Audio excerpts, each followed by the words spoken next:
Real show, here we go. Real show, here we go. You know that it's gotta be that time, so this is what we chant. What keeps on getting them all amped in advance? Come on. You and I rocking out with Iron Man, F.E. You get the general's point of view on top of Roger's rants. Whenever tapping out, we're putting the most minutes in. You already know what that's about, you know that winners win. Crush whatever's on task, check the podcast. It's the champ and the tramp, let the bomb blast.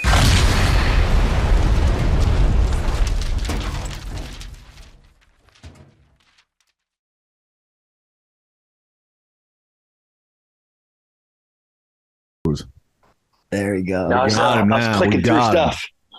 What's going on? I like that flag in the background. We got Tim Kennedy on, man, that really doesn't need any introduction. He's a UFC vet, Strikeforce vet, WEC vet, actual real vet, Army vet. This guy's a legend. He's like America's hero. I asked him, come on. I know he's highly sought after, but thank you, brother. Thank you so much for giving us a little bit of time, man. We appreciate it. Yeah, Tim. Absolutely, my pleasure. Always a big fan of you. I was just looking around the podcast room and I realized the one thing we're missing here, Tim. On that table right there, we need a Stars and Stripes signed book from you as well. That's really all we're missing here.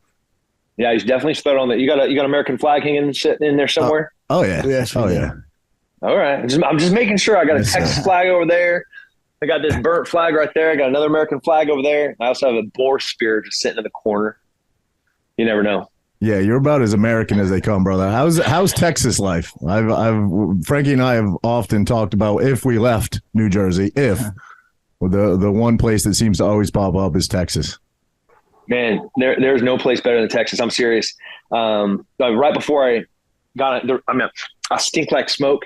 We're cooking. We're doing a cooking show, and we literally just like pulled off on the side of the woods and started a Texas oak fire, and then we threw a bunch of Good Rancher meat on there. That's Texas born, Texas raised, Texas harvested, and some applewood smoked bacon, some basil, some garlic, and on the side of the road we did like a campfire, open-faced bone-in ribeye sandwich, and then I just ran home so I could hop on this podcast. That's all. Well, we appreciate it. Well fed. You're well fed though. Yeah, but Texas is. It's the best place in the world. I feel like if there's going to be a last stand, that's where it's going to happen. We're all us patriots are going to go down there, and it's big enough. Yeah, just fight your way down to Texas. Yeah, freedom's not going anywhere. And I'll tell you what, nobody's ever going to make their way into Louisiana, Mississippi, or Florida either. So we're a little in trouble up here, probably. Yeah, I know. Man, it's great talking to you. So what's going on? What's life like? Life's good, man. I mean, for me, I live that dad life. You're a father of 4, right? Frankie's got 3. We're you know how it is, man. You're always running around with sports and that sort of thing. And we like to come down here and jam out once in a while in the podcast room. And it's not every day we get a legend like you on. So, yeah, man, I'm just, we're staying busy living that dad life. I seen you. Go, Frankie. You started your own school, right? Yeah. Yeah. How's that going? Yeah. So we're 2 years in, man, we're bursting at the seams. Every single class is full. We have a waiting list of, it's called Apogee Cedar Park. So I have kind of like 2 education initiatives. One of them is a dads and young men's mentorship program called Apogee Strong. And, we have thousands of dads and young men going through this Apogee Strong program, which is, it's pretty commonplace for us where athletes and collegiate athletes, like the intentionality and focus and discipline and regiment, like that is not really existing in this generation. Being faithful in the small things, being diligent, just real small stuff like diet and exercise and, like being at the right place, the right time with the right stuff. If you being a man of your word where, if coach told you to be someplace and you didn't show up, man, in my era, the kid beat you, that's where I'm a child of the 80s with like, they would literally like mop the mats with your face. And now it's, I don't know what's going on, but it seems like men have forgotten how to be men. And so that's one big initiative is the Apogee Strong. And the second is our actual physical school location, which is Apogee Cedar Park. And year one, I have a lot of businesses. I had never started a school before, and I struggled. We were under the Acton model initially. I wanted to stay Socratic, but it wasn't the right fit. We ended up kind of rebooting and restarting in year two, and it is amazing. Michelle Meyer is our head of school. She's brilliant. Lauren's head administrator. All of the guides were teachers, but they're the guides in the classroom with all the heroes. It is just magic in every corner. They're going to airports and learn about aviation as when instead of just like memorizing to know for a test, they're learning math, how to apply it in real life. Whether it's they're trying to figure out the volume of mulch to put into the playscape, or they're trying to figure out the Venturi effect for helicopters and resistance, and it's the way that education's supposed to be. There's no practical. Weird. Yeah. And there's also no weird outside influences, I don't need anyone doing anything in any of those rooms besides learning. There's no weird initiatives, there's no it's just right. It's an environment conducive to learn. And what was your reasoning for doing that, for starting the school? I mean, I think the answer is kind of obvious, but. Yeah. I mean, current education federally doesn't care about kids learning. They're trying to build consumers. They're trying to build, I don't need a lemming that comes and works for me. I don't need a kid that can pass a test. I need somebody that can think. I need somebody that can apply their logic to make critical decisions, specifically around economics, about how to run a business. And, because you have a semi-decent SAT score, and, your ability to get into a school did heavily influenced by your race, that's not useful as a business owner. I just need people that are passionate about building and creating, and of any race, color, creed. Just give me somebody that wants to work. Right. And that's what this Socratic process really delivers, is a young man and a young woman that are starving to be challenged, to go out and to do and to create and to build. And there's a lot of entrepreneurs. We really model the process of teaching through this entrepreneurial journey of what does it feel like. Last year they did each one. I'm talking elementary school kids. They launched a business. They went to the farmer's market. They created a profit and loss statement. They forecasted the expenses of the product. They figured out how much money they're going to make with how much they're going to sell. They went out and they had to market, and then they had to sell, and they had to come back and they had to give a briefing to their peers about how their business went, what did change, the positives and the negatives, what are the sustains, what are the improves. These are 8-year-olds, and there's 17-year-old seniors and juniors in high school that have no idea how to do this. Right. And I would rather go to one of our 8-year-olds and be like, hey man, I'm looking at launching a business. Is this a good idea? Than this kid that's about to go to here in Austin to UT and a business degree. It's scary, man. It's more scary. Giving these kids real world stuff. That's the problem. And school doesn't give anything real world. I mean, when they don't even teach you how to balance your checkbook, really. It's crazy. No. And then between the Young Men's Mentorship Program, you're going to know how to change a tire. You're going to know how to change the oil in your car. You're going to read. We have a pretty comprehensive reading list that gives you a really diverse knowledge and experience of historical Socratic approach and the Stoic approach to being a citizen. If you're reading the 1910 Roosevelt writings on what it looks like to be a good citizen, a contributing member of society, that's lost, and we sure desperately need that back.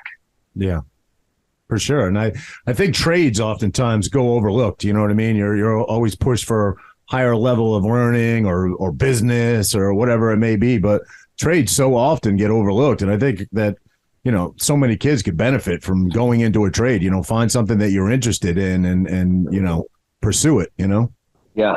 Man, I don't know where is it cool to be a welder? Is it cool to be a plumber? Well, I'll tell you what's freaking cool is to drive a Porsche. And I'll tell you, the fellow that rolled up with his Tesla plaid model to weld my fence, I was like, all right. So that's, and I'm about to pay, and seeing his hourly rate, I was like, yeah, I drive a Tesla plaid too, Yeah. Yeah, you're 100% right. It is cool. It's brilliant to be able to create and to build and to do things with your hands. And I don't know at what point we thought it was cooler to get a degree, in women's science or, the history of dance. But I'll tell you what, is coming into the real world and trying to put food on your table without any usable skills. Yeah. That's a scary thing. I think the coolest thing there is to be self-sufficient, provide for yourself. Amen. That's right. Need nobody else. And I mean, that's, maybe we're misusing the word cool, but to me, that's cool, I agree. Yeah. So what, Tim, I mean, you're about the manliest man that I know on planet Earth. What do you think is happening? Where is all this coming from? Why is the, why are we seem to be breeding more and more weak men? It's not this nature nurture. This is not the nature of man to sit and to not create and to not work hard and not to have the grit. Frankie and Gray Maynard, when you guys put on that fight back and forth, I was live in arguably one of the best fights in UFC history. I was cage side losing my mind. What that was that was grit, right? That was you going out there, getting knocked down, getting up, knocking him down, him getting up, you hitting him with a couple of back-to-back uppercuts, and then dropping him with another hand, and then he gets back up. Like, there's the craziest thing of guys flying through the air, blood on my shirt, you can't, like, grit isn't born into you. There's not a Medal of Honor recipient that came out of the womb, like punched the uterus on his way out and was like, you know what, I'm going to be one of the greatest soldiers ever to walk the face of the planet. Now they learn that through trials and tribulations. And, if you don't do hard things, you're never going to be a hard person. If you don't face challenges, you're never going to have grit. And when you can sit there and pick up your phone and get instant food delivered to your door, and you can be missing every opportunity to do hard things, where I think I could take a pill and lose some weight, I'm gonna do the 15-minute ab session. Yeah. It's not real. It doesn't exist. And then we see the byproduct of that, second, third order effects, is where we have the most obese nation in the world. We have the most obese Americans in American history. We have more diabetics than we've ever had. We have the lowest percentage of athletes in high schools. And we know what the consequence is a crumbling society. So, to answer your question, did the chicken come before the egg? There's nothing wrong with the nature of man. We are the same species that we've always been. Adaptation is a beautiful thing. We have marathoners, that can run 5-minute miles for 26 miles. Then we got guys that can pick 1,500 pounds off the floor. It's the same species. It's our ability to adapt. And what we've done is we've made life easy. And it's time for us to start doing hard things again. So then you can see, champions like Frankie step out there and go toe to toe and show grit. And you would not have had grit had you not faced challenges before that. So, man, give me hard stuff. Yeah. I saw you speak. I think you were talking about Ariel Helwani maybe, but I saw you talk about losing your first wrestling match and how that altered the trajectory of your life and how the impact of that. It was a single elimination match. I think you got beat and you sat there. I don't want to speak, but I think you were embarrassed and it changed your trajectory dramatically, Yeah. It was super embarrassing. Yeah. My wrestling tournament, you could weigh in the day before then. So, we weighed in on Friday. I showed up to the tournament on Saturday. Then my first match was at like 9:30 and my tournament was over at 9:30. Mm-hmm. And that was the end, and my dad, an incredible athlete, my brother, an incredible athlete. I have uncles in the Hall of Fame and in a variety of different sports, professional sports, and then like my first real competition, I was pinned in seconds. And, those are the most important moments in life, and people avoid those moments for what reason? I don't know. Yeah. To this day, I'm embarrassed and I'm humiliated. I think back to the first time that I got to a special forces team and I talked back to my boss, John McPhee. I was like, no, this is what we should do. And this, cause I knew everything, of course, and how much shame I think thinking back to what in my right mind was I thinking to talk to my boss like that? And, and then he scuffed me up and he dragged me through the dirt and he embarrassed me in front of my team. And I got a little bit better. Still not great, but a little bit better. And I'm still not perfect, but I'm a little bit better. And the only way that you get better is through hardship and challenges. Yeah, I totally agree. I think in all aspects of life, relationships, just your own personal, journey, adversity is the key to becoming a better human. For sure. Yeah, you're right. We need purpose, right? That adversity kind of. I feel like we got to struggle. I mean, I know I do. I need to be I got to torture myself a little bit. This guy likes to bleed. I don't bleed, but I like to torture myself. There's sauna, cold plunge. You got to do something. Are you into that, Tim? You doing the cold plunge stuff? I am. Yeah. I want to be an athlete well into my 90s. This morning I was with the Danaher team with the New Wave. My 3 consecutive rounds was Nicholas Muragelli, Luke Griffin, and Giancarlo Bedoni. And 3 back-to-back 10-minute rounds after an hour-long session on the mat. And no submissions had to happen. I'm not gonna kiss and tell, but I was humiliated. They're better than me right now. And of course I came home and I hopped in my 39-degree pool and I sat there and for 5 minutes, so happy. Yeah. Because that's exactly what a morning's supposed to be like. Yeah. Oh yeah. Yeah.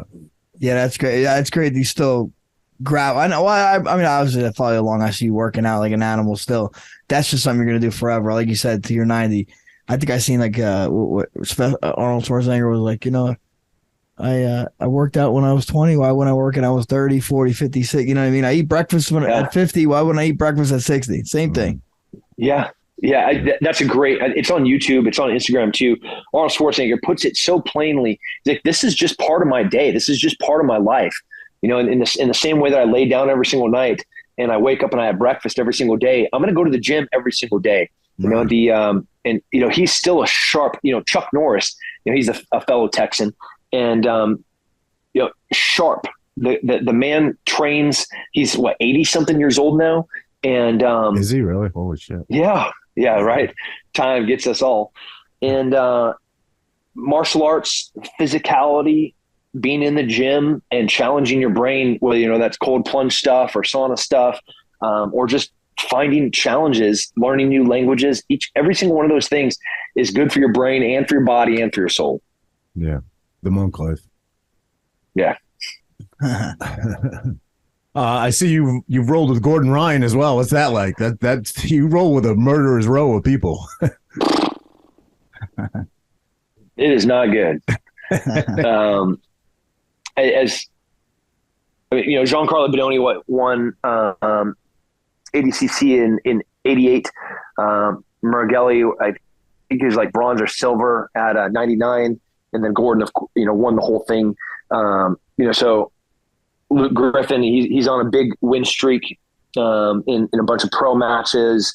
Who's number one and Eddie Bravo invitational stuff. So like they're top in the world, those guys. And then there's Gordon. Yeah, right. And then there's a different level. And then there's I can hang with those guys. And then there's Gordon. It is it's impossible to describe how much better he is than everybody on the planet. Yeah. He's better. He's better at everything. He's like, dude, he's a monster in the gi. But is his takedowns good? Yes, they are. Is his judo good? Yes, it is. Is his no-gi, obviously. He's just the best grappler on the planet. And, I think in the next year or two, going to be impossible for anyone to have an argument that he's not the greatest of all time. Yeah. Yeah. I mean, geez. I remember, he's a Jersey guy originally. So I remember him coming in Ricardo's as a blue belt. He must have been 15 or 16. This kid was all over me, man. He's not as big as he was now, obviously. I'm like, who the hell is this kid? And man, it turned out he's amazing. I think he's doing big things for the sport too. He's getting a lot more eyes on it. way he carries himself obviously can be a little controversial, but that increases fighter pay. These guys are getting paid more now, and a lot of them owe some thanks to Gordon because of that. He's putting a lot more eyes on the sport. I think with Gordon, he could say whatever he wants because he backs every single thing up. Yes, he does. No one does that. No one talks like that and backs it up. He does. He did. Yes, he does. He does. Yeah. He did get a little challenge out of Nicky Rodriguez, though. It was a little more challenging this go round, I think. Yeah, I mean, Nicky for sure showed up. I don't know what happened with Nicky at ADCC. I thought that was going to be the most competitive. They're both in Austin, and I like all those guys. I know that the Cobra Kai gym thing happened, and I fortunately am an old man as a middle-aged dude that's been a black belt for decade. So like I get to train with the Six Blades team, so I get to train with Victor Hugo and Changio Ribeiro and Felipe. Then I get to train with Nicky Rod and the B team guys and have Craig throw me around. Then I can walk into New Wave, and so I get to have the best in the world in 5 different gyms here in Austin. Literally, the best guys in the world are all here. Yeah. And so I get to in a week get little snapshots of where all these guys are in different phases of when they're peaking, when they're not. And this, especially when the same guys get to go against each other on any given night. When I fought for titles, that was my night. And if, you change anything, a diet, a day, when I was getting ready to fight at Madison Square Gardens against Rashad, you could have put anybody in there and there's nobody that would have lasted around with me, and then I remember walking out to fight Luke Rockhold, and Brandon, Greg Thompson, Greg Jackson, Winklejohn and Nick, they're like, are you all right? I'm like, man, yeah, I don't know. And then I went out there and I fought definitely not the way I'm supposed to fight. Mm-hmm. And it's like on any given night, when you get at that top 5 in the world, it's almost on any given night. And I was happy to see Gordon have a challenge. Yeah. Yeah. Me too. And he's going to be better for it. It was the same situation that happened the first time. I mean, he went for the leg lock and Nicky got a little better. He got out of it, right? Yeah. Yeah. So, yeah. I think he's found his home in Austin. He bounced around a lot. Gordon, he's originally a Jersey guy, as Frankie said, and then he went somewhere, and then he went to Puerto Rico, and seems to have in New York for a bit. Yeah. New York to Puerto Rico to Austin. Yes, but they're not going anywhere. They're going to be here a long time. They seem like they found their home. I mean, the fact that like you said, the best jiu-jitsu guys are in Austin. That's pretty recent, right? Or has it always been like that? I mean, I was here, so I don't know. I don't know how to take that, Frankie. So, maybe about 6 years ago, the trend of more people coming to Austin. Paulo Brandao came here. We had a Gracie Almeida. We had a Helson Gracie school, and then we had all the suburban gyms. But we had two good gyms that were producing high-level competitors that were going on in the international Brazilian jiu-jitsu world and doing well. And then, with me fighting and me bringing in fighters, the Poiriers and the Chandlers, guys were coming in here to train because the weather's lovely, Austin's lovely. On It gets here. With On It came lots of professional athletes like Cowboy Cerrone, Michelle Watterson, and a bunch of other sport professional athletes with kind of cross-pollination. And then with On It came Joe Rogan. And then when Joe Rogan moved here, and then the secret's out, Yeah. The world knows Joe loves jiu-jitsu. Joe brought more jiu-jitsu attention here. And then it was just like, a bunch of hornets on a piece of meat at a picnic table. Yeah. They're just, everybody's dropping in. And then it's permanent. It is. It seems like a lot of people there, man. I was there recently for my buddy's bachelor party. We had a blast. It was awesome. Yeah, it's a great city. It's I love Austin. It's a little blueberry in a very red state. And everybody that's moving here, they're moving here because it's a red state. There's not getting political, and I'm I love Austin because of a lot of the progressive cultured aspects of the music and the food and the diverse culture that exists in Austin. But then I'm also in Texas, so I have all the benefits of low taxes for my businesses, as low taxes for my personal income, like being able to, on the other side of this camera is a couple of safes that have lots of freedom inside of them. And like all the things that can exist inside of Texas. Yeah, Texas might be the move, Raj. Yeah, I think so. Kids get a little older. Well, you're going to need a groundskeeper and a pool boy. I'm sure you're going to buy a big spread down there. Yeah, so I got you. I'll take care of you, pal. You bring you could cut the toll break. Yeah, we walk out of my garage. There's 8 motorcycles back there. There's one for the 3-year-old. There's one for the 7-year-old. There's one for the teenagers. I got my couple motorcycles out there. We ride out the back of the out of the back of the garage into the backyard. We have a 4-acre motorcycle track, with ramps and jumps and berms and turns, and then like I told you, I literally drove halfway down my neighborhood just to pull off to the side of the road to cook a steak. That's awesome. Yeah, that's so living. Cool. That's living. I grew up in Maine originally, so it was similar to that. You know what I mean? I mean, I could literally from my house get on a dirt bike, quad, wherever, and just go rip. You know what I mean? So very different where I live now, though. Dude, I don't know. So my son comes home from his first day of school today, and they're like, summarize your holidays. Like, what was the best gift that you had? What was your favorite part of 2022? What are you looking forward towards in 2023? And he said that he wanted to go to Maine. Yeah. I asked Rolo, my son, I was like, where did you even hear of Maine? He's like, oh, it sounds cool. I'm like, but where did you hear about Maine? He's like, have you ever been there? I'm like, yeah, it's cool. He's like, what's it like? I'm like, I don't know.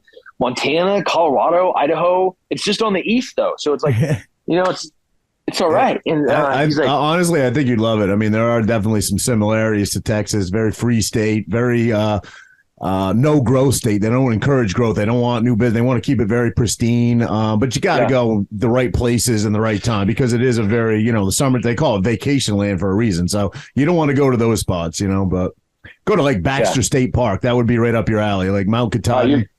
You're gonna have to give me the inside down low info on where to go. I can do that. I'm not joking. On the top of my screen right now is my wife texting me Airbnbs in Maine. So I don't know what that. Have you ever seen a moose?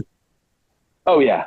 You've seen them, okay? Because we used to go to Baxter State Park every year, and you would see in a week you'd see like 25 moose. It's crazy, you know what I mean? It's crazy. So you'd wake up some mornings, they'd literally be right outside the cabin just looking at you. Very cool. Yeah, without my bow, I might lose my mind. Yeah, man. Yeah. That's I love moose. So besides, what is retirement like, Frankie? It's kind of boring right now. I'm trying to figuring some things out, but planning to open up a school myself. So I'm kind of looking for some property and some space. Fighting school, jiu-jitsu school, educational school. MMA / jiu-jitsu school, little fitness school. Yeah. Let me fly you down to Texas before you set some roots here. Yeah. Honestly, halfway serious, but I'm serious. Yeah. Texas has been good. I had three of my best wins are in Texas.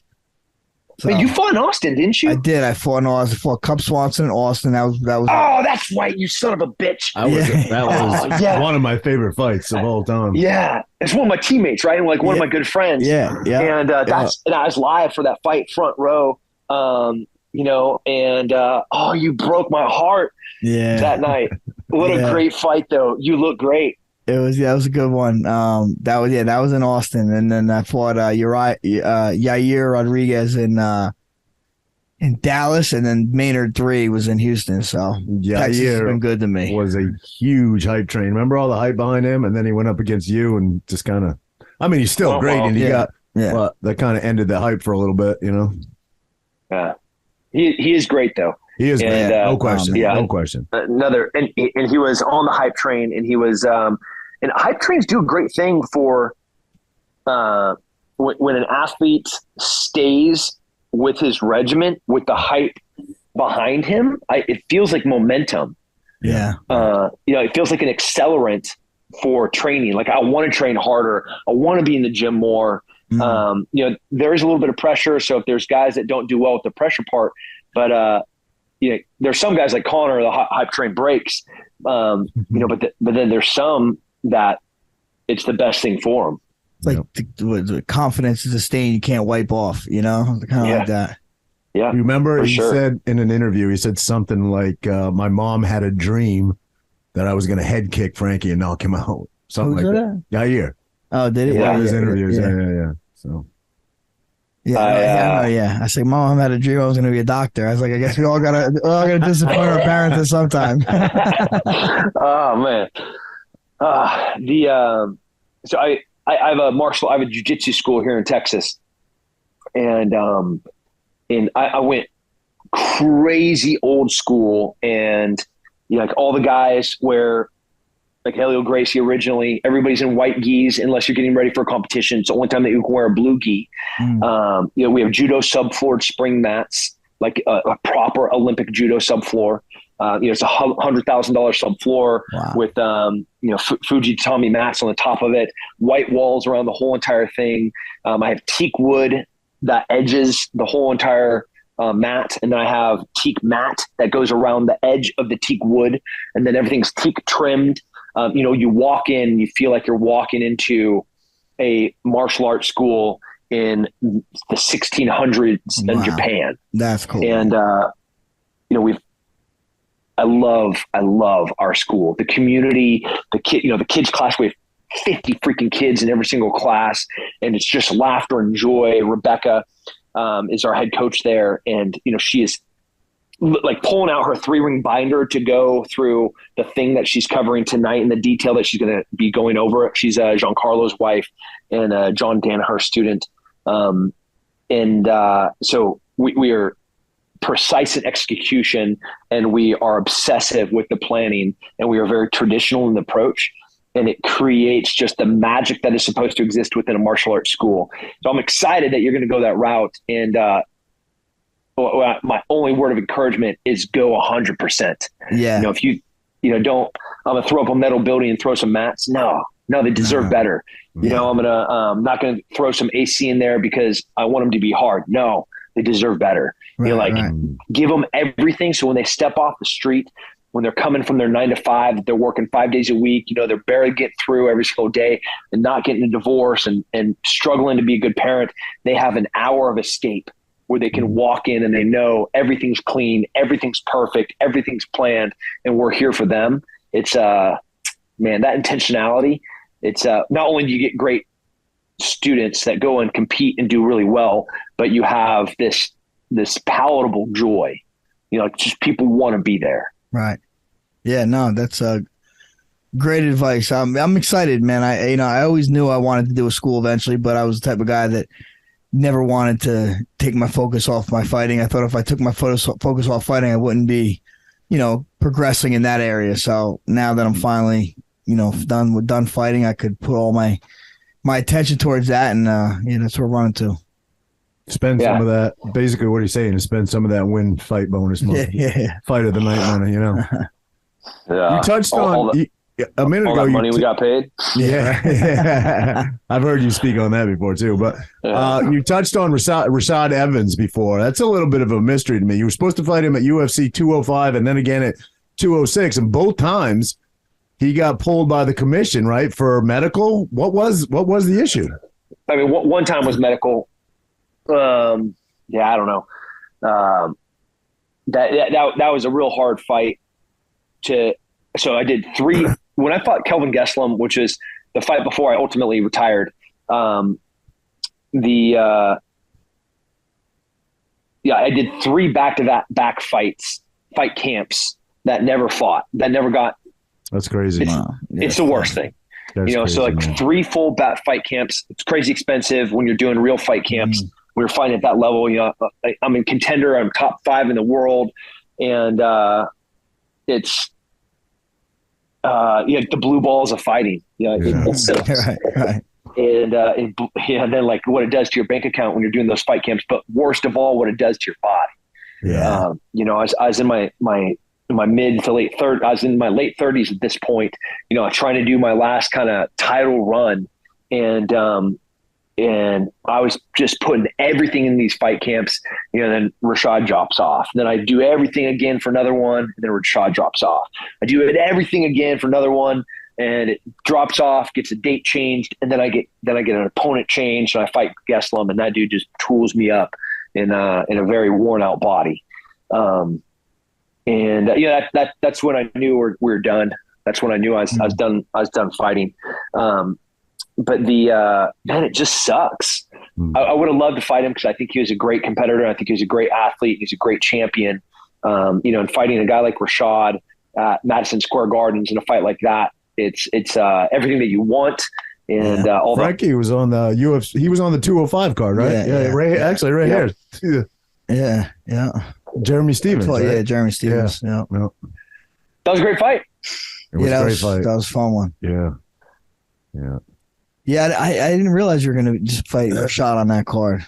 Yeah, 205 and 206. That's tough coming in after 3 camps. Like it's hard to, it is. Everything about fighting is peaking too, peaking the right time. 3 camps in a row, it's almost impossible, man. You're just going to be flat when you fight. Yeah, but then some solutions are cool. I'm going to go ahead and take 4 or 5 months off.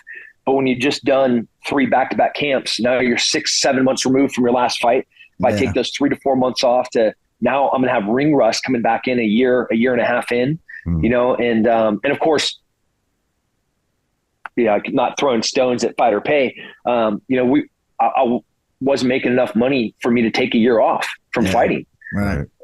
Especially when you're paying for 3 full fight camps, because I've always been really intentional in making sure I'm paying coaches, even not just fight purse pay, but they're coming in, they're betting on me to win, but they're still taking time away from their families. They're still coming to the gym. They're still trainers are coming in. So I was spending real money to go through these fight camps. Yeah, and you're not compensated in any way by the UFC for. I mean, it's not your fault, obviously, not their fault either, but. Their pockets are certainly more deep than yours. I know you were really trying to get to get somebody to step in for Rashad, but never happened, right? I think you were calling out Anderson Silva. I think you were calling out a bunch of people.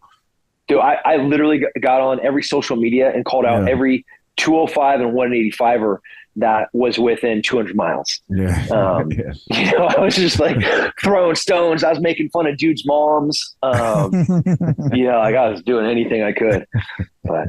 Yeah. Go a different route. Yeah. So, I would say you're the Rambo of the real life Rambo. I could picture you. No, you are. Come on, you are. Yes. Maybe Jason Bourne, something like that. I get to work with some pretty amazing guys and gals that are every bit of everything every movie says that these guys are. Man, I don't deserve to be in the same room as most of them. And God's been real good, and this country's been really good to me to give me really great jobs and send me to really cool training to be able to do really great things. But 100%, and I'm not being humble. I'm not like, oh, cool. Yeah, it's the guys around me. It's the absolute truth. We have the best and brightest men to ever wear the uniform in the history of this country wearing the uniform right now, as we just came out of 20 years of war fighting against the most difficult enemy that we've ever fought in history. An enemy that does unforgivable, torturous, horrific things to civilian populace, and then blames us, their professionalism to try to do the hardest job in the world, which is war. Man, it's been 19 years in what's the date today? January 2nd, 2023. Tomorrow's my military anniversary. Wow. Yeah. Oh shit. How many years? I'll be 18 years tomorrow. Wow. You're still active, right? Yeah. Yeah. That's crazy. You were part greatest job in the world. Yeah. Obviously, we're all, watching TV. I don't watch it too much anymore these days because I just think that it's just, I don't know. I don't want to get political either, but it's tough to watch the news these days, especially, I just don't believe half the shit they say. But, back during the evacuation of Kabul there, Tim Kennedy pops up. I mean, you were part of that, right? Was that in a civilian capacity, or was that via military capacity? Or you can't speak on it? Yeah, it's complicated. It is complicated. Okay. Yeah, there are a lot of people like Tim Kennedy just like went over there and was like, doing things for Instagram. If there's a human on the planet that thinks that I can hop on a plane and fly into a war zone, into the only piece of land not controlled by the Taliban in August of 2021, without the government knowing and approving that I'm going to be there, you're insane or you're an idiot, and probably both. The capacity in which I was there, I was working for an NGO, which is a non-government organization, to evacuate people that were both military, American citizens, SIV holders, green card holders, people that fought with us in Afghanistan that the Taliban really wanted and really didn't want to leave. The problem was all of those people were in Afghanistan and not on the airport. The people on the airport, the American soldiers, they were not allowed to leave the airport to go and get those people. So those people, ultimately, it's a race against time. If the Taliban gets to them first, the Taliban has not just the person, but they also have the knowledge and the tradecraft and the experience. Some of these people have top secret security clearances. They know how we conducted operations for the past 20 years. They know the call sounds. They know our assets. They know how we paid people, like a lot, like what kind of companies we were using as fronts. Like they know some really sketchy stuff. And it was a race to get to these people. Taliban wanted them to torture them, to know how we did things. And we were trying to rescue those people. But the American military wasn't allowed to leave the base. So insert people like me that were not there in an official military capacity.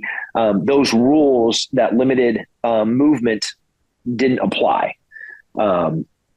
So that's why I say it's complicated.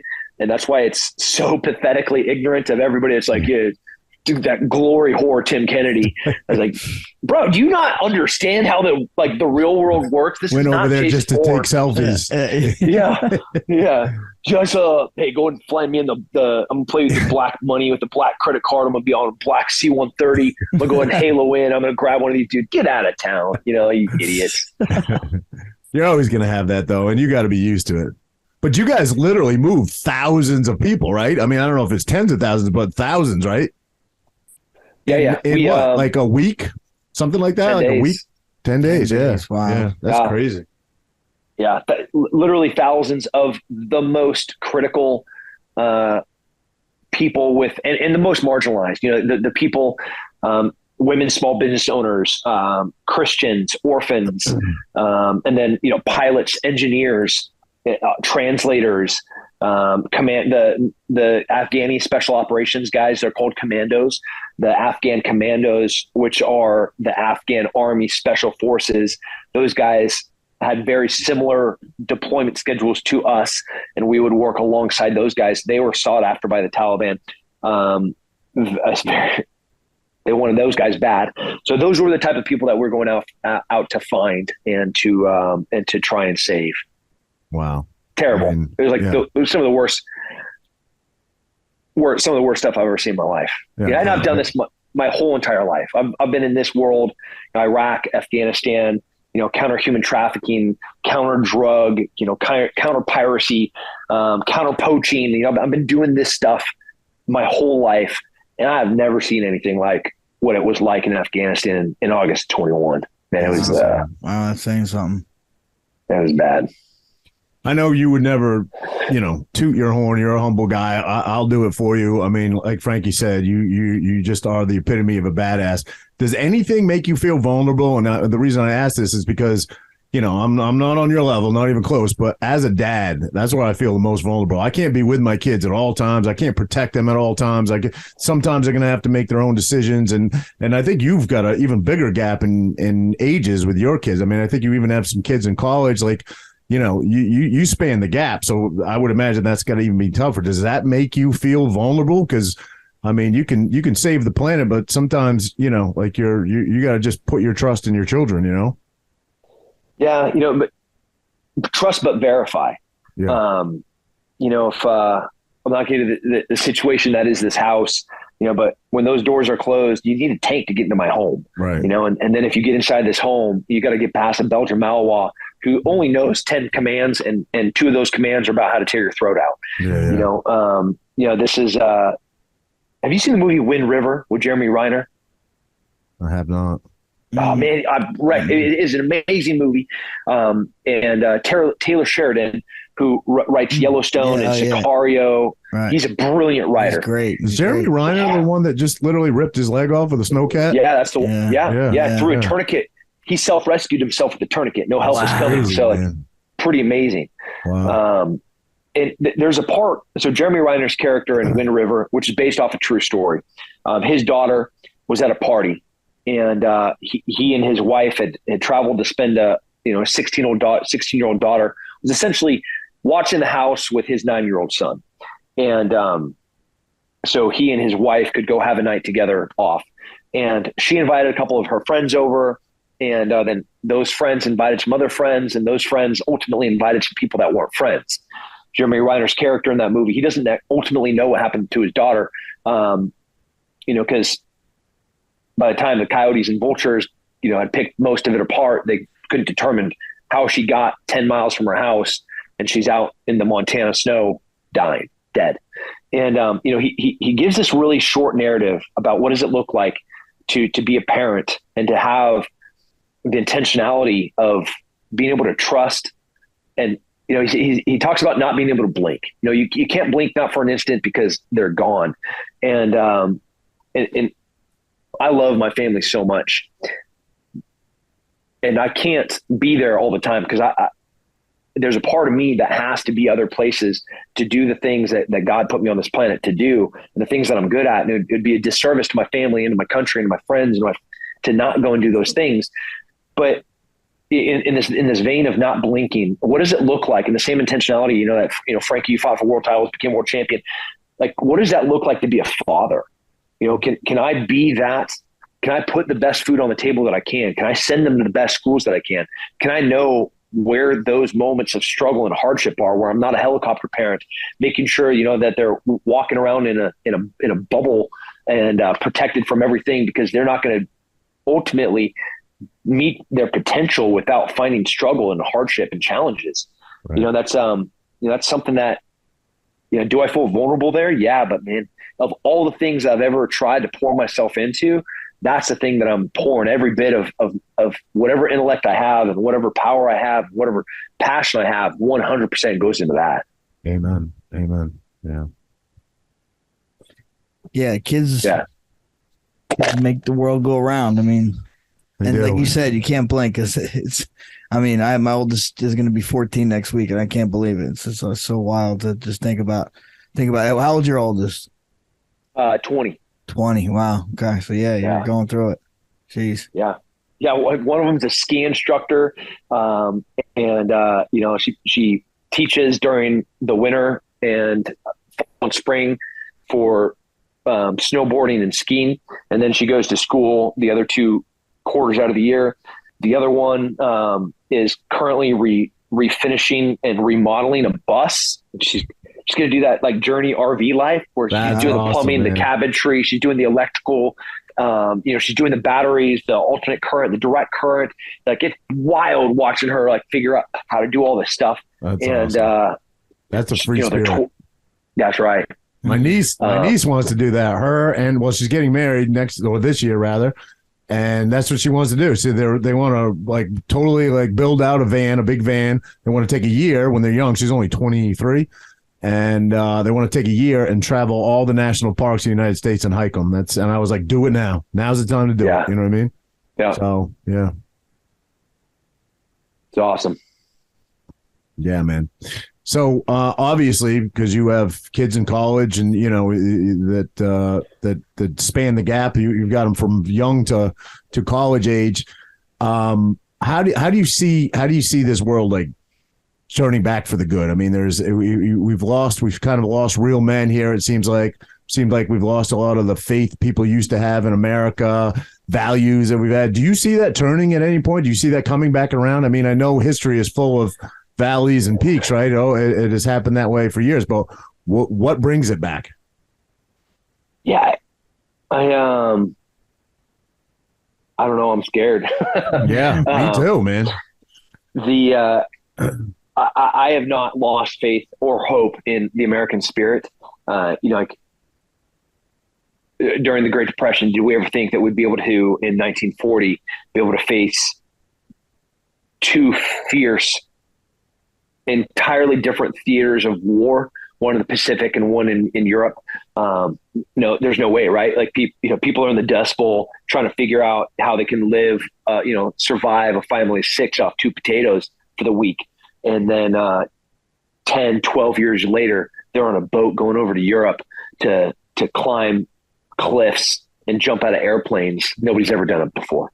They're about to run up the sandy beaches of Iwo Jima and, figure out how to build a nuclear bomb.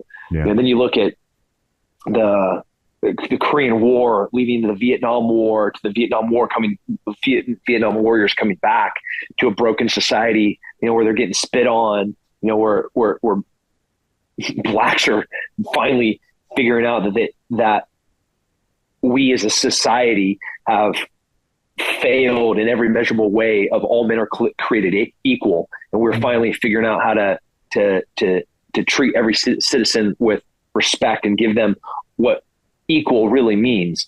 And here we are in 2022, still struggling through some of these same questions. But I think that we're on the right trajectory. We've never been perfect, whether you're a 1619 person or a 1775, 76 guy, doesn't matter, because all of us as Americans have been on the same plane of trying to improve as a nation, as a people that share this value of what it means to be American, and that's in our founding documents. And I love every single word that's written in the Constitution, our Declaration of Independence. So while I'm scared sometimes, I also have so much faith and hope in the American spirit. Yeah. And I hope we don't have to have a Pearl Harbor or another 9/11. But if we did, I know we would answer the call. Yeah, that's a good way to put it. Did you guys see Joe Rogan's post? He posted something. It was, it was a story about if you were born in 1900, what you would have seen. And it's crazy to read it. Like written out, you don't think about it, you just say someone born in 1900. What would they, but when it's spelled out in front of you, like all the crazy, like the World War I, World War II, the Great Depression, a bunch of those things you just named, the Spanish flu, like it's the crazy. Depression, all that, I don't. Yeah, but you're born in 1950. You get telephones in your house. Yeah, you get you get to see the first computer. You get to hear the dial-on internet for the first time. You get to see the first text message ever sent. Then you get to see the first flip phone, and then you get to see the first camera in a phone, and then you get to see that all happened in this era. With the first MRI machine, the first CT machine, the first CAT scan, the first time we were able to figure out how cancer grew. Like that's in our lifetime. Yeah. We just finished sorry, I was going to say arguably we finished a 20-year war. Yeah, right. Yeah, technology. I don't know. You could certainly argue the point that those things you just mentioned were the beginning of a downward spiral for us. I mean, we live very much in a world now where everybody thinks Instagram, the world you live and see on Instagram, is real. You know what I mean? There's people that think that's reality. That's a fucking highlight reel of the best things that ever happened in your life. That's all that is. You know what I mean? Yeah. Yeah. It's crazy. And that came with all that. Yeah. There's nothing that's curated or editorialized that's ever good. I love, one of the many reasons I loved Anthony Bourdain is how much he wore vulnerably on his sleeve, and his shoulder. He really, his own struggles with addiction and looking at, in parts unknown, when he'd travel the world, he focused on not that most delicious bite that he had, but more importantly, all of the work that went into making it. Yeah. And Instagram is the opposite of that. It's like, here's this morsel of a moment that could not have been created with all of this hardship and struggle. And it is such a disservice to to curate people's perspective as to how success really exists. Yeah. And I don't know, back to your question, like, I think we're turning a corner though. Like, I think they've been marketed to their whole entire lives, this generation. I've never seen so many people that want to learn about hunting, that are asking me about how to be a healthy person, and how to be a good husband, and what does it look like to start your own school? How do you, these weren't questions I got 10 years ago. This is all new, and this is awesome. And I want more people to get on board of what does it look like to be free and to truly have sovereignty, to not be scared, and to be a healthy person that is individually responsible, knowing that no help is coming, that I can protect my family and I can provide for my family and I can preserve human life. Like, these are rad things that I think we're coming around. These are all great messages that the masses need to hear, but they're definitely trying to restrict that from happening. Yeah, they are. Yeah. They definitely don't want the message to get out, but it's got to get out. Yeah. I got in trouble on Instagram today. I got like, hey, we're taking this post down and we're putting another strike against your account. I'm like, what? Come on. And literally just saying what I just said. Wow. Yeah. I've reposted things before that people have posted that stayed up and they flagged me. So weird. I don't. Yeah, it does matter who says it. They do care about that almost as much about what's said. True. Facts. I do feel like that. I feel like that's true. They definitely keep an eye on some people. It's odd, but I read somewhere that you were a bouncer back in. Oh, did we lose him? Yeah, we lost him. Yeah. Let's see if we can get him back.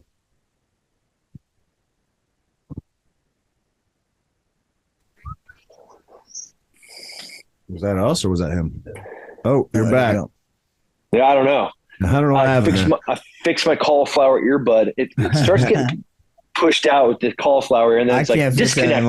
I'm not part of that club, fellas. I'm not part of that cauliflower. You don't want to be in this club. Yeah, I kind of do, because people don't fuck with you guys. But I don't know. There are some people that are like, I want to fight that guy. Yeah, you better be a badass. Roger's got cauliflower on his behind. Always a gay joke in this guy. I think he's got a little thing for me. But anyway, I was saying, I read somewhere you were a bouncer. I'm sure in your younger days. I feel like you would be the original John Dalton, from Roadhouse. No, Dalton, not John Dalton. His name was Dalton. I thought his first name was just John. Dalton. Just Dalton. Was it? All right. No, just Dalton. Dalton. Uh-huh. Dalton. Anyway. Isn't Conor McGregor? Isn't he doing that? He is. He's remaking that, right? I think he's gone Hollywood now. Yeah. So yeah. No, are you? Yeah, serious? I believe he is Dalton now. Yeah. Yep. Oh, I don't know if I can handle that. That's such a classic movie too. I have to put some thought into if I'm okay with this. I don't know, man. Be an Irish guy. He's got to lose the Irish accent for sure. Yeah, I mean, one of the greatest movie lines is when he's talking to the bouncers as the initial cooler. He's like, somebody makes fun of your mom, you be nice. Yeah. If somebody spits in your face, you be nice. You just be nice until it's time not to be nice. Yeah. That's right. Yeah. That's one of my favorite lines. It's a great line. It's so true. Yeah. Little dramatic at the end when he rips the guy's throat out. I don't know how often that's happened in real life, but I don't know. With the exception of that, it was a great movie. Yeah. Literally rips his throat out. That's crazy. He had like the claw fingers. Though. Yeah. I mean, think about it, like 80s and 90s movies, you get away with that stuff. Now everything has to be, very has to be, realistic and. Even the gear, right? Like in movies now, they want the gear to be good and all this. And I'm sure do you ever get asked by movie people to come and like be a director on film? Yeah, that'd be awesome. Yeah, no, they're like military consultants. Yeah, right. So like the uniform, the lingo. I mean, even like this. I don't know who did this last Avatar movie. It was terrible. The movie was amazing. Yeah, but the whoever the military consultant was, man, they jacked all sorts of stuff up. And I was like, what? There's so many people that do it. Shame on you, whoever you are. The movie was good though. The movie was good. You saw it? Yeah, I did. Yeah. Yeah, the first time they were underwater, dude, it was like almost like an emotional event. It was so beautiful. My brain was like, Yeah. is this real life? What is going on right now? Man, it was cool. Yeah, it was definitely that guy James Cameron. He's a good guy. He's a good actor or director. Yeah. He said some wild stuff a couple of weeks ago. I was just gonna say that. I don't want to get. He did say that about men. Something about men need to be more emotional or cry more, or some shit like that, right? Yeah, he said masculinity is a poison. Yeah, it's toxic. Yeah. That should be removed from men. Sully, like, his main character, Sully's pretty friggin' masculine. If you add this, he's literally a savage former Marine. Yeah, that is running an insurgency against humans. You don't get more like manly than that. He's also like a badass father with 4 kids. His wife shoots a sick bow. Yeah, dude. Yeah. Toxic masculinity wins there. Yes, me. I don't know. Anything that ever comes out of Hollywood, I immediately put on my hypocrite vibe because there's not a thing that they ever say that is ever coming from any other position besides I want to be cool in my little circle of other Hollywood people. Yeah, you know, virtue signal the hell out of everybody. Yeah.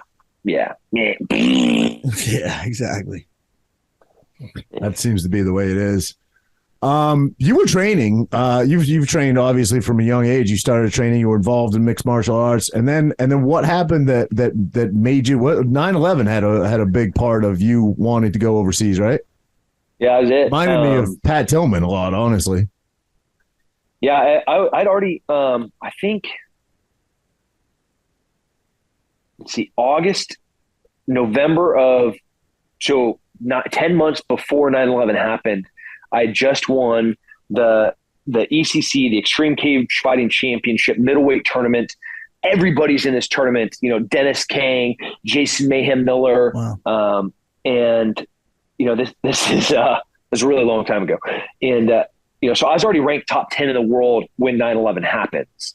And I had to do something. I was not being a good man. I was being a really piece of shit, and watching Americans have to decide whether they're going to burn alive or they're going to jump to their death. I like tens of thousands of other Americans try to figure out how can I help. That was it. Wow. Just said I'm going at that point. Yep. Yeah. I walked out of the recruiter's office and there's like 1,000 people in line ahead of me. And it took me a year and a half to get the contract, ultimately to get me an opportunity to go to Special Forces. And then on January 4th was my first day on the bus going to basic training. Wow. Yeah. I think that was a time that certainly we came together as America, you know what I mean? Like, as horrible as that was, if you could take anything good from it, we certainly pulled together as all as one. Nobody cared what color anybody was. Nobody cared. It was complete and total unity. And unfortunately, it didn't last, but yeah, it was, I'll never forget where I was when it happened. Yeah. No, I don't think anybody would. Yeah, no, of course, everybody has that story. Now, you knew you wanted to be Special Forces right away when you joined the military? So I went to a Navy office first to try and find out how to go to the Navy SEALs. And then I went to the Marines to try and go recon. And when I got to the recruiter for the Army, they had a new program that they had a couple of classes called the 18 X-ray program. And it was something that they hadn't done in 40 years, which was essentially take a collegiate athlete, and once they get through basic training, infantry school and airborne school, and then a preparation to Tritter, then they send them to Special Forces selection. And if they get selected, then they get to go to the Q course, which is this 1.5 year long training pipeline to become a Green Beret. And man, the moment that I found out about that program, I was like, dude, show me where to sign. I would have sold my mom to be able to sign on that dotted line. Wow. That's awesome. Look how much your life changed from that. You know what I mean? It's crazy. Yeah, for the better. You know, I you know, you don't have to be in the military. And there's a lot of people that are like, man, I didn't serve. I wished I had. There are so many ways to serve. The military is the greatest way to do it, you know, but finding ways to serve your community and to give back to your country, you know, like that, it's not what your country can do for you, but it's what you can do for your country. Even though that sounds like a way to sacrifice and be selfless, the things that you get back from these acts of service, shaping character and teaching you discipline, you know, like you can't get any other way besides doing these acts of service. And man, it's like I hope everybody finds a way to serve their country or their community in a way, because it just makes you a better person. Amen. Yeah. Amen. Tim, what is Sheepdog Response? Can you talk us through that? It looks really cool, man. It looks like something I would want to come down there and do. Dude, come. Yeah. I'm serious. Just all you have to do is email me a date that you're free, and I'll just like, bloop, and you get to go just like that. Frankie, you can come anytime. Your family can come. Your wife can come.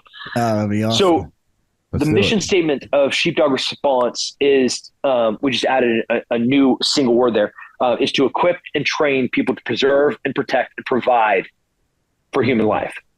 That's it. Preserve, protect, and provide. So we teach people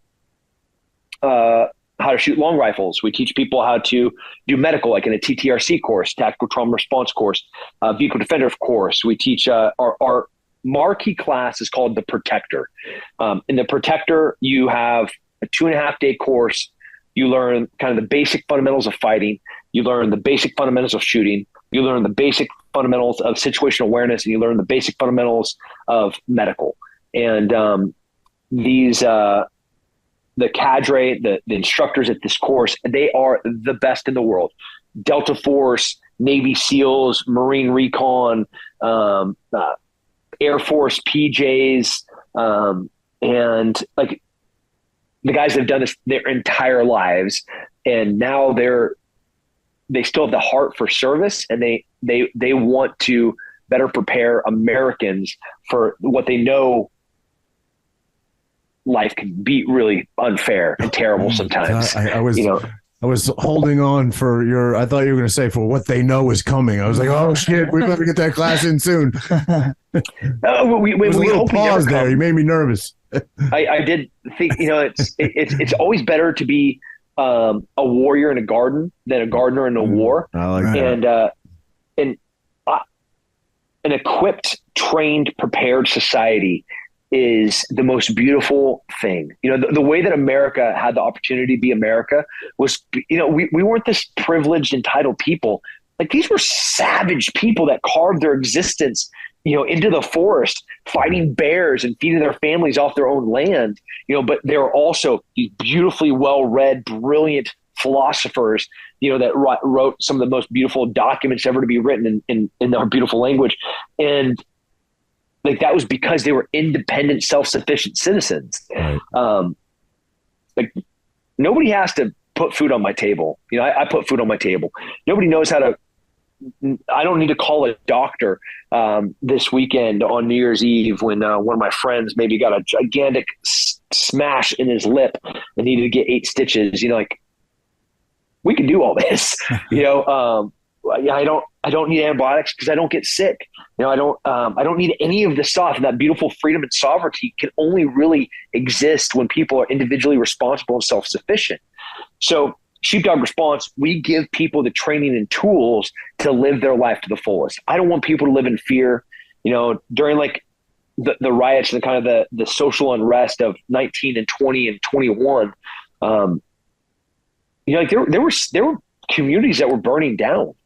And, you know, there were Americans hurting other Americans. You know, I wasn't scared. You know, none of my friends were scared.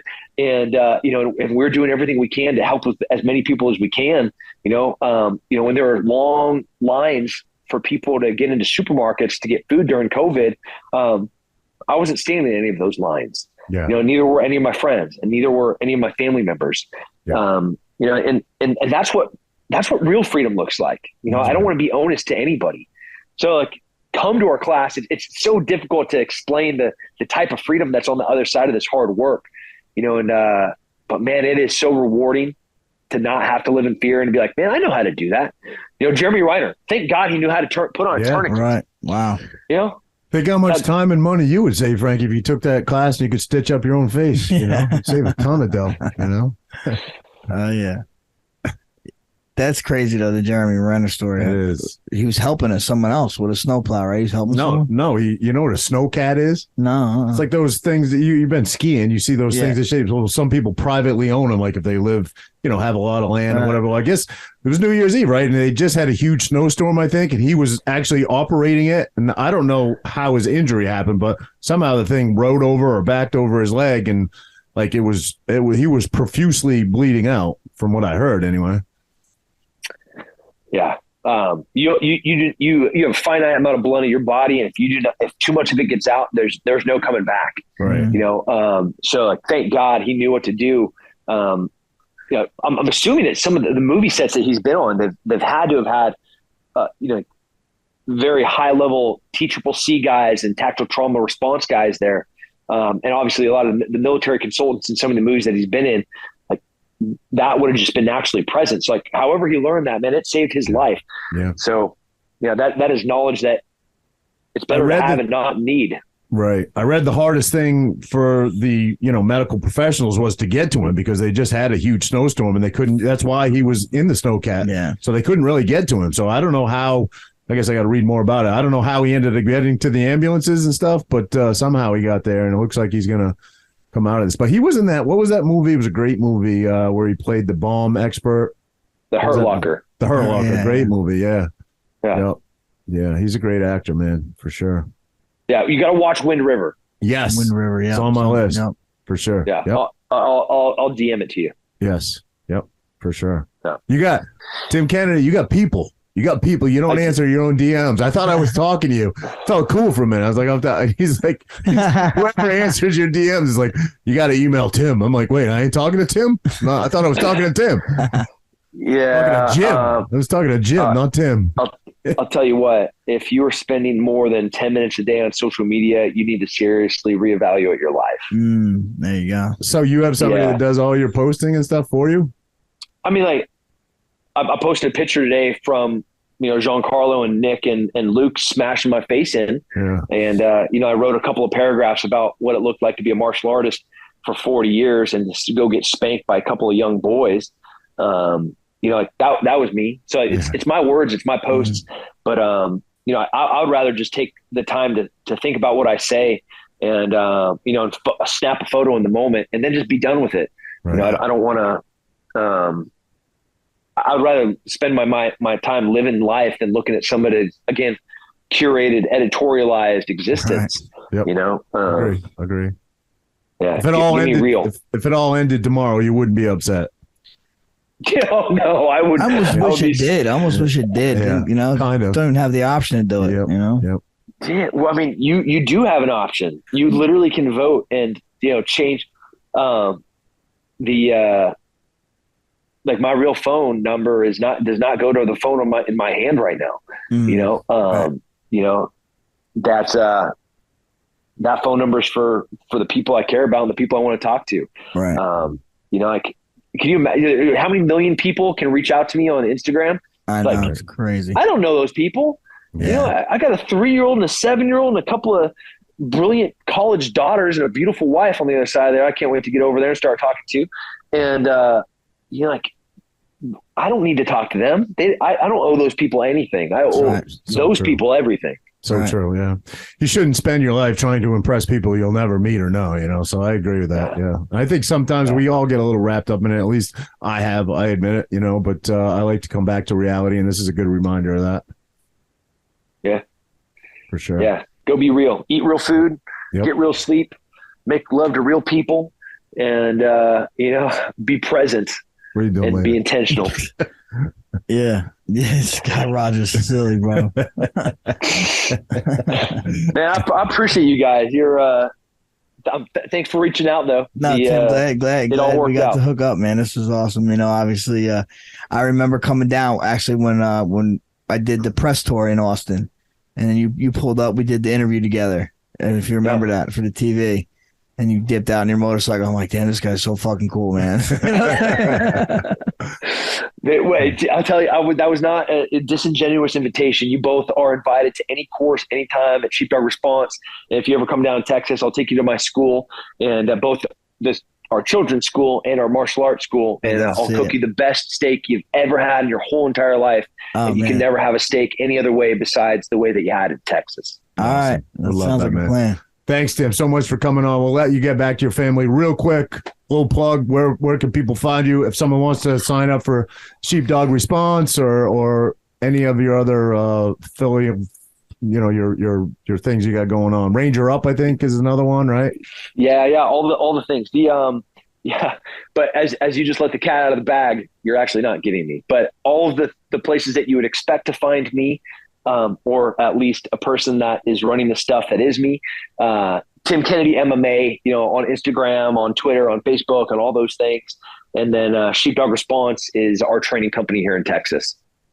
Very good, man. Appreciate you, Tim. Thank you so much for coming on, brother. Yeah, thanks, brother. Absolutely. Catch you soon, man. Take care. Yeah, take care.